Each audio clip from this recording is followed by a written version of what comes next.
पापियों को पाप से तारती। हरे कृष्णा। सभी भक्तों को श्रीमद् भागवतम के सत्र में हार्दिक अभिनंदन और सुस्वागतम। आज का हमारा विषय है श्रीमद् भागवतम के अष्टम स्कंद का तृतीय अध्याय। विषय है गजेंद्र का समर्पण तथा स्तुति। इस अध्याय में बताया गया कि किस प्रकार गजेंद्र ने अपनी विषम परिस्थिति को ध्यान में रखते हुए कि और कोई उपाय नहीं है, एकमात्र भगवान की शरण को छोड़कर उन्होंने स्तुति प्रारंभ की और अपने आप को समर्पण किया। तो इस अध्याय में जो कुछ वर्णन है हम लोग श्रवण करेंगे और इसका जो सार है समर्पण और भगवान की स्तुति, ये हमारे जीवन में भी लागू होना चाहिए। सुखदेव गोस्वामी ने कहा परीक्षित महाराज को कि जब गजेंद्र ने अपना मन पूर्ण बुद्धि के साथ अपने हृदय में स्थिर कर लिया और उस मंत्र का जप प्रारंभ किया जिसे उसने अपने पूर्व जीवन में इंद्रदुम्न के रूप में सीखा था, जो कृष्ण की कृपा से उसको स्मरण था। पूर्व जीवन में वो हाथी, वो गजेंद्र इंद्रदुम्न महाराज था। गजेंद्र ने कहा कि ओम नमः भगवते तस्मै यत् एतच्चिदात्मकं पुरुषाय द्विजाय परेशाय मिधीमहि। मतलब मैं परम पुरुष वासुदेव को सादर नमस्कार करता हूँ। ओम नमो भगवते वासुदेवाय। उन्हीं के कारण यह शरीर आत्मा की स्थिति उपस्थिति के कारण कर्म करता है, अतः वे प्रत्येक जीव के मूल कारण है। वे ब्रह्मा तथा शिव जैसे महापुरुषों के लिए पूजनीय हैं और वे प्रत्येक जीव के हृदय में प्रविष्ट हैं।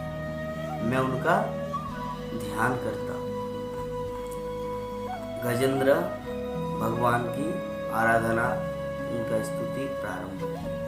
भगवान ही वो परम पद है जिस पर प्रत्येक वस्तु टिकी हुई है। वो अव्यय है जिससे प्रत्येक वस्तु उत्पन्न हुई है। वो पुरुष है जिसने सृष्टि की रचना की और जो इस विराट विश्व जगत के एकमात्र कारण है। फिर भी वे कार्य कारण से पृथक है। मैं उन भगवान की शरण ग्रहण करता हूँ जो सभी प्रकार से आत्मनिर्भर है। भगवान अपनी शक्ति के विस्तार द्वारा कभी दृश्य जगत को व्यक्त बनाते हैं तो कभी अव्यक्त। वो सभी परिस्थितियों में परम कारण तथा परम कार्य फल, प्रेक्षक तथा साक्षी दोनों है। इस प्रकार सभी वस्तुओं से परे है। अतः हे भगवान मेरी रक्षा करे। काल कर्म से कालेन पंचत्तमितेषु कृतस्नसु लोकेषु पालेषु च सर्वहेतुषु तमस्दागृहणं गभीरं यस्तस्य पारे विराजते विभु। मतलब काल कर्म से जब लोकों तथा उनके निदेशकों एवं पालकों समेत ब्रह्मांड के सारे कार्य कारणों का संहार हो जाता है तो गहन अंधकार की स्थिति आती है, किंतु इस अंधकार के ऊपर भगवान रहता है। मैं उनके चरण कमलों की शरण ग्रहण करता हूँ। आकर्षक वेशभूषा से ढके रहने तथा विभिन्न प्रकार की गतियों से नाचने के कारण रंगमंच के कलाकार को श्रोता समझ नहीं पाते। इसी प्रकार परम कलाकार के कार्यों को तथा स्वरूपों को बड़े बड़े मुनि या देवतागण भी समझ नहीं पाते और बुद्धिहीन तो तनिक भी नहीं, जो पशुओं के तुल्य है। न तो देवता तथा मुनि, न ही बुद्धिहीन मनुष्य भगवान के स्वरूप को समझ सकते हैं और न ही वे उनकी वास्तविक स्थिति को अभिव्यक्त कर सकते हैं। ऐसे भगवान मेरी रक्षा करें। नजस्स देवा ऋषयं परम विदु जंतु पुनः कोहित गंति मिर्हम जथा नट्टास्य कृतिर विविरचेष्टतो दुरत्यानुक्रमण समावतु। गजेंद्र की प्रार्थना है, गजेंद्र की स्तुति होती है। श्रीमद् भागवतम में बहुत ही सुंदर ढंग से वर्णन किया गया है कि जो सभी जीवों को समभाव से देखते हुए सबों के मित्रवत है, तथा जो जंगल में ब्रह्मचर्य, वानप्रस्थ तथा संन्यास व्रत का बिना त्रुटि के अभ्यास करते हैं, इससे विमुक्त तथा मुनिगण भगवान के कल्याणप्रद चरण कमल का दर्शन पाने के इच्छुक रहते हैं, वही भगवान मेरे गंतव्य हो, वो मेरे जीवन का लक्ष्य हो। भगवान भौतिक जन्म, कर्ज, नाम, रूप, गुण या दोष से रहित है। ये भौतिक जगत जिस अभिप्राय से सृजित और विनष्ट होता रहता है, उसकी पूर्ति के लिए वो अपनी मूल अंतरंगा शक्ति द्वारा रामचंद्र या भगवान कृष्ण जैसे मानववत रूप में आते हैं। उनकी शक्ति महान है और वे विभिन्न रूपों में भौतिक कलमश से सर्वथा मुक्त होकर अद्भुत कर्म करते हैं। अतः वे परब्रह्म है, मैं उन्हें नमस्कार करता हूँ। तो इस प्रकार गजेंद्र की प्रार्थना, उन्होंने भगवान को ऐसे पुकारे, अपने आप को समर्पण किए, क्योंकि हम सब इस जगत पे जो फंसे हुए हैं, ये प्रकृति उस सरोवर के मगरमच्छ के समान है और हम सब जीवात्मा उस हाथी के समान है, जो यहाँ के हम लोग सोचते हैं कि हमारे पास शक्ति है। हम प्रकृति के साथ जीवन संघर्ष करके ये करेंगे वो करेंगे, ये विभिन्न प्रकार की जो इच्छाएं जो हम लोग को प्रकृति बार बार हरा देती है, क्योंकि प्रकृति है भगवान कृष्ण की शक्ति। प्रकृति भगवान की शक्ति, मया दक्षिण प्रकृति सूयते सचराचरम। भगवद गीता में भगवान श्री कृष्ण बोले कि मया दक्षिण, मेरे ही निर्देशन में प्रकृति इस जगत में कार्य करती है। और हम सब क्या है? क्षुद्र जीवात्मा, ममे वांश जीवलोके जीवभूत सनातन। भगवद गीता में भगवान बोलते हैं कि हम सब क्या है? ममे वांश मतलब कृष्ण का अंश है और वो कृष्ण की शक्ति है। तो शक्ति के साथ हम लोग कितना भी फाइटिंग करें, हम लोग परास्त हो जाएंगे।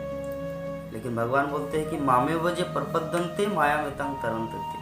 लेकिन अगर कोई मेरी शरण ग्रहण करता है तो इस देवी प्रकृति को जीत लेता है। मतलब देवी प्रकृति उसको नचाते नहीं, बल्कि उसको छोड़ देता है, क्योंकि भगवान की शरण ग्रहण कर लेते हैं। तो उसी प्रकार गजेंद्र प्रकृति रूपी मगरमच्छ के साथ इतना दिन तक, हजारों वर्ष तक फाइटिंग किए। देवता लोग आश्चर्य थे, आकाश से फूलों की वर्षा हो रही थी।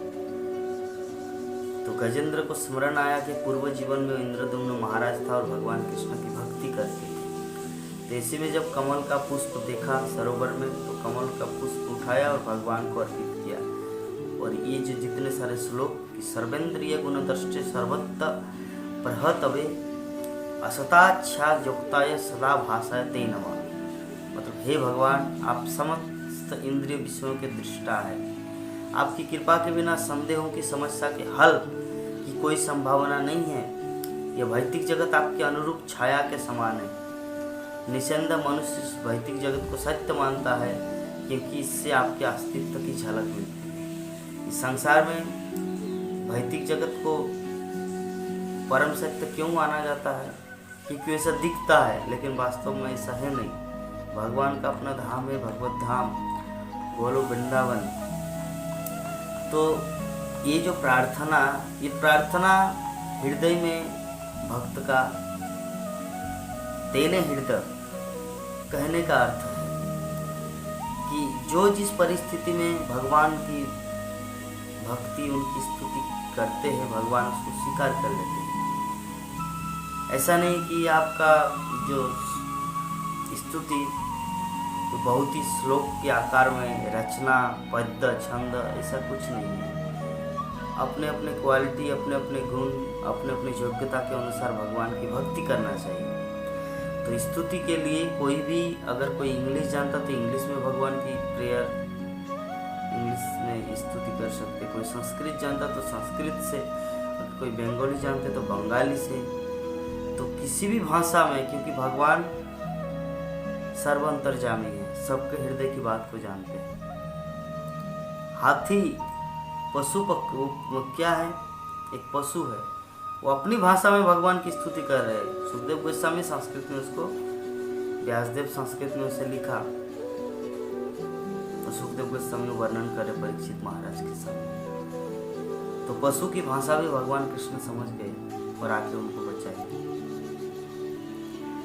चूंकि मुझ जैसे पशु ने परम मुक्त आपकी शरण ग्रहण की है, भगवान को बोल रहे हैं, अतएव आप निश्चय ही मुझे संकटमय स्थिति से उबार लें। निसंदेह अत्यंत दयालु होने के कारण आप निरंतर मेरा उद्धार करने का प्रयास करते हैं। आप अपने परमात्मा रूप अंश से समस्त देहधारी जीवों के हृदय में स्थित हैं। आप प्रत्यक्ष दिव्य ज्ञान के रूप में विख्यात हैं और आप असीम हैं। हे भगवान, मैं आपको सादर नमस्कार करता हूँ। तो ऐसे ही प्रार्थना भगवान के प्रति होना चाहिए। यहाँ पर पशु गजेंद्र, हे प्रभु, जो लोग भौतिक कलमश से पूर्णतः मुक्त है, वो अपने अंतस्थल में सदैव आपका ध्यान करते हैं। आप मुझ जैसों के लिए दुष्प्राप्य है, जो मनोरथ, घर, संबंधियों, मित्रों, धन, नौकर तथा सहायों के प्रति अत्यधिक आसक्त रहते हैं। आप प्रकृति के गुणों से निष्कुलसित भगवान हैं। आप सारे ज्ञान के आधार, परम नियंता है, तब मैं आपको सादर नमस्कार करता हूँ। तो कितना सुंदर प्रार्थना गजेंद्र ने भगवान को की।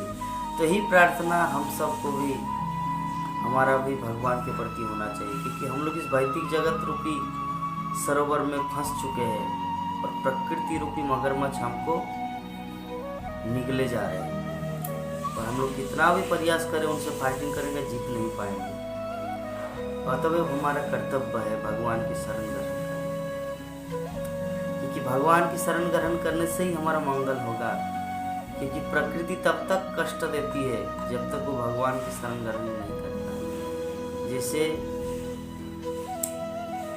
एक टीचर, जब बच्चा एग्जाम देने के लिए एग्जाम हॉल में बैठता है, तो टीचर उसको बहुत कड़ाई से, शासन के साथ स्ट्रिक्टली फॉलो करता है कि वो चोरी कर रहा है या देख देख के लिख रहा है क्वेश्चन पेपर, या अपने जो दिमाग के द्वारा। अगर वो चोरी करता तो उसको डांटते हैं, उसको हॉल से निकाल देते हैं। क्यों? ये सिस्टम कड़ा है।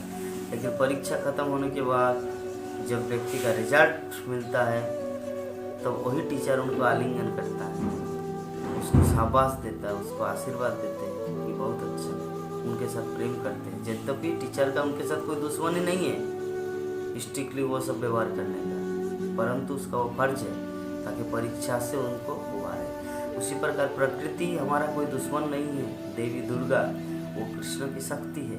हम सबको परीक्षा लेने के लिए कि हम लोग कृष्ण भक्ति करने के योग्य है कि नहीं, परीक्षा लेने के लिए वो ऐसा हमारा परीक्षा लेते हैं, ताकि हम लोग कृष्ण के प्रति शरणागत हो।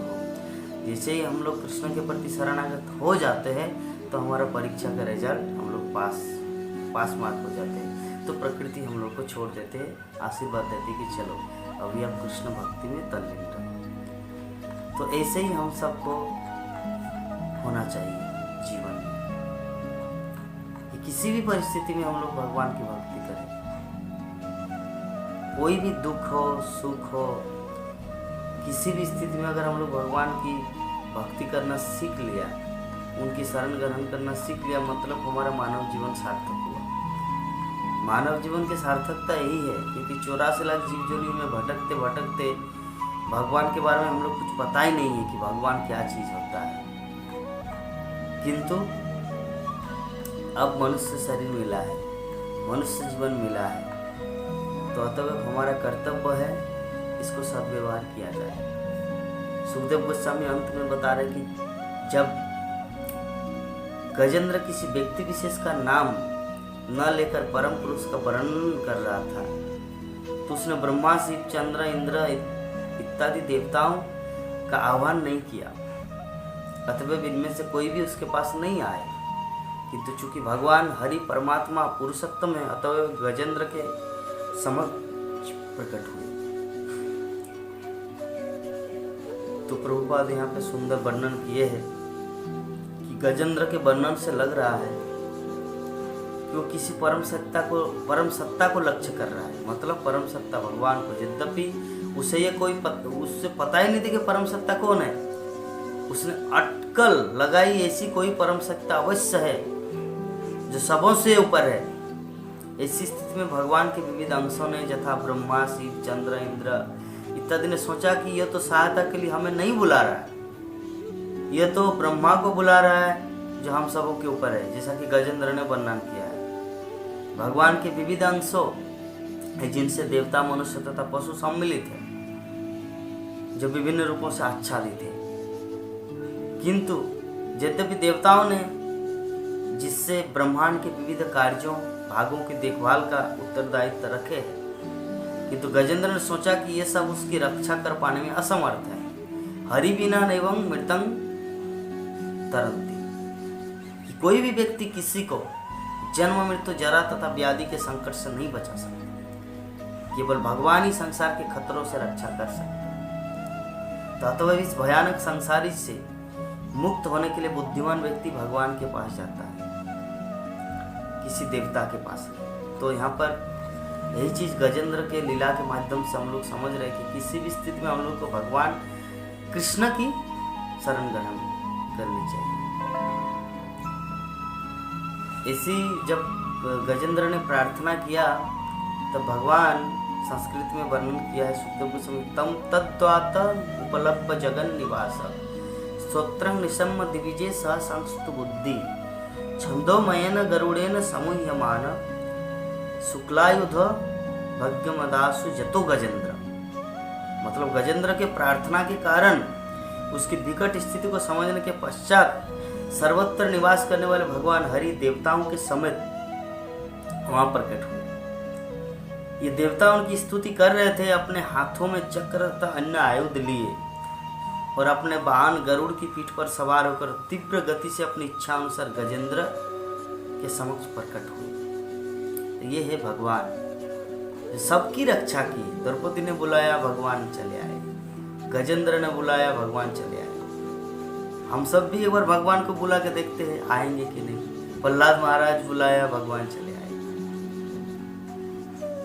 तो हम सबको भगवान को टेस्ट नहीं करना है, बल्कि हृदय में उनके प्रति प्रेम होना चाहिए। हे प्रभु, इस संसार में कोई मेरा अपना नहीं है, एकमात्र आपको छोड़कर, अतः आप ही मेरा उद्धार करें और आप ही मेरे जीवन को आपके चरणों में, आपकी सेवा में लगाने का अवसर प्रदान करें। तो गजेंद्र, उनके चरणों में हम सब प्रार्थना करते हैं कि उनका जिस प्रकार भगवान कृष्ण के प्रति अटूट प्रेम और